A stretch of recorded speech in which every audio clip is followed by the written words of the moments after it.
All right, it's time. Let's talk about Teenage Mutant Ninja Turtles. As I am a 40-year-old man who was in elementary school and the prime turtle era, I of course know entirely too much about this. The original comic that inspired everything was created by two artists named Peter Laird and Kevin Eastman.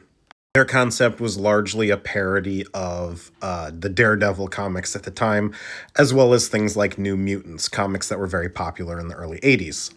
Daredevil got his powers by being splashed by chemicals, fallen from a truck, and the Ninja Turtles were mutated by chemicals that fell from a truck.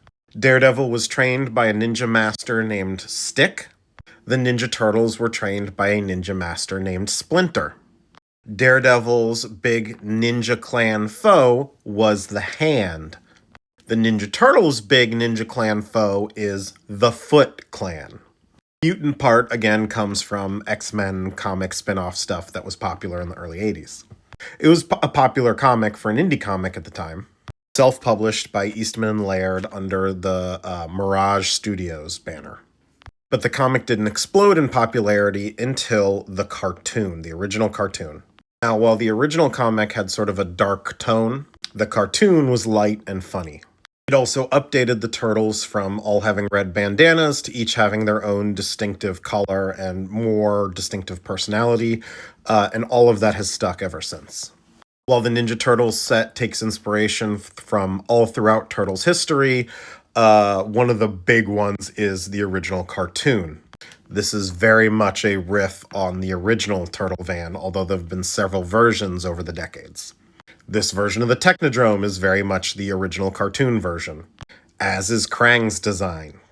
Under the Mirage era, there was also a series of live-action films that this Donatello is inspired by. The first two are very good.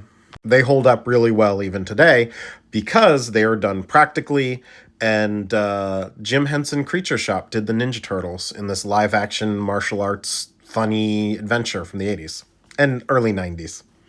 Around the mid-90s, the popularity of the Ninja Turtles started to wane. Things like Pokemon and stuff sort of supplanted it.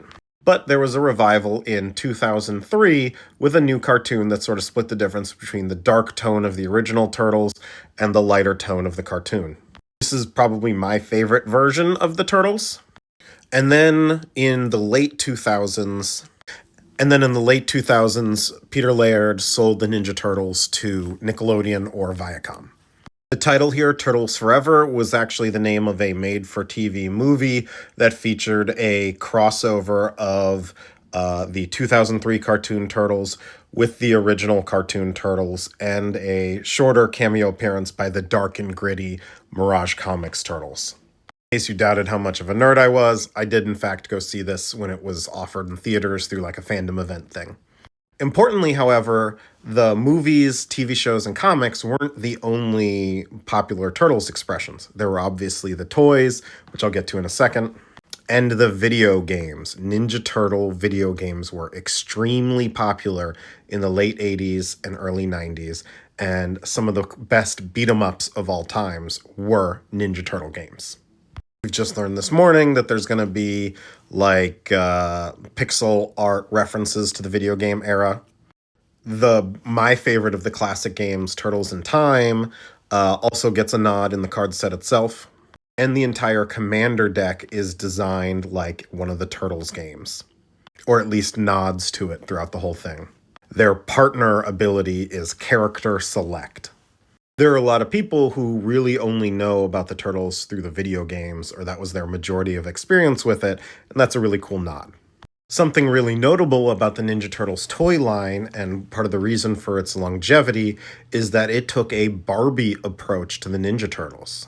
That is, imagining the Turtles as different characters in different costumes over time, some of which were straight up crossovers. There is a series of Star Trek Ninja Turtles where each of them is in a classic Star Trek outfit. Leonardo Sewer Samurai is a direct reference to one of the most popular of these lines of inspired turtle toys. See, you got Leo the Sewer Samurai here. I actually have this one in the basement somewhere. I sold off a ton of my old toys, including a bunch of old Ninja Turtle toys, like my Technodrome and stuff. but I kept this guy and a handful of others my son liked.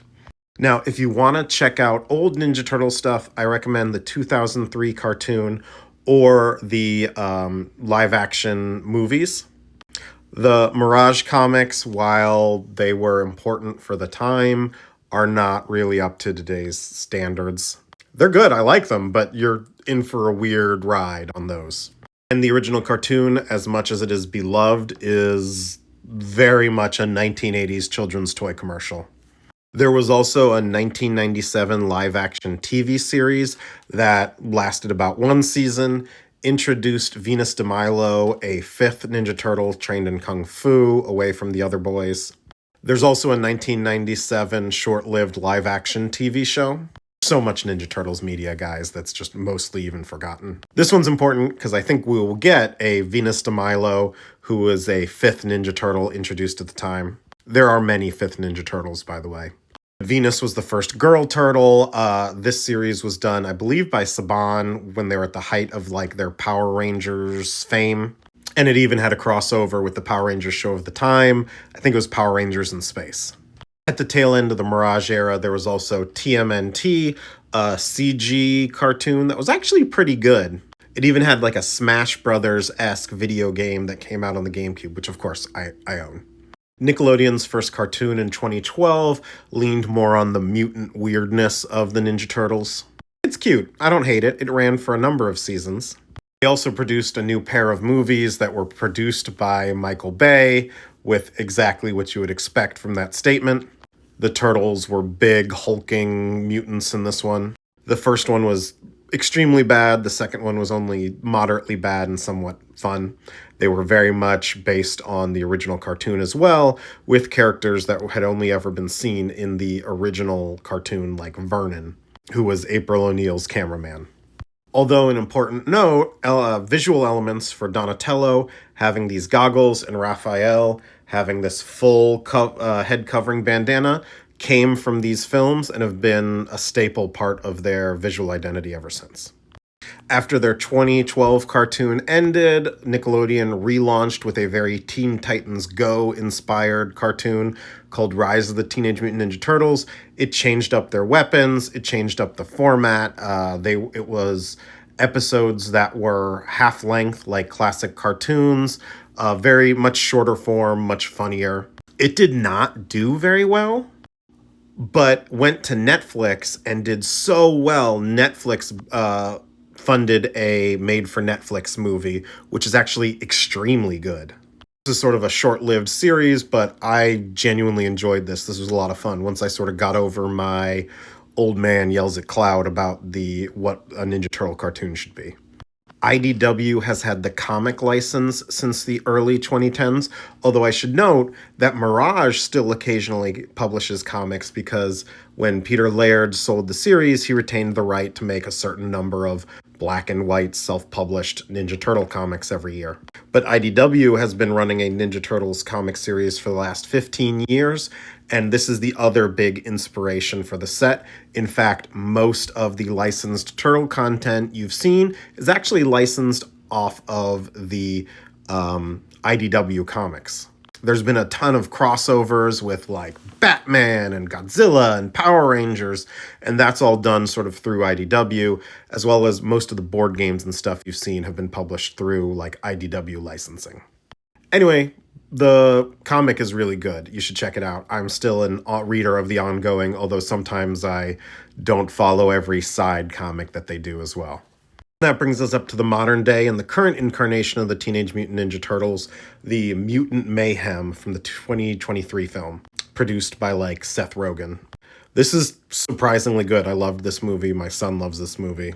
There's also a spin-off cartoon that's straight to Paramount Plus that's on its second season. The second season just came out in like December or something. The spin-off cartoon is very funny because they will only use the voice actors from the movie. But what that means is if they don't have the voice actor for like Jackie Chan for Splinter, Splinter just doesn't speak or speaks weirdly. They come up with some workaround. They don't hire someone to fill in. Anyway, that is my 10-minute quick history of the TMNT. I will dive into each of the characters all throughout the week and all the flavor.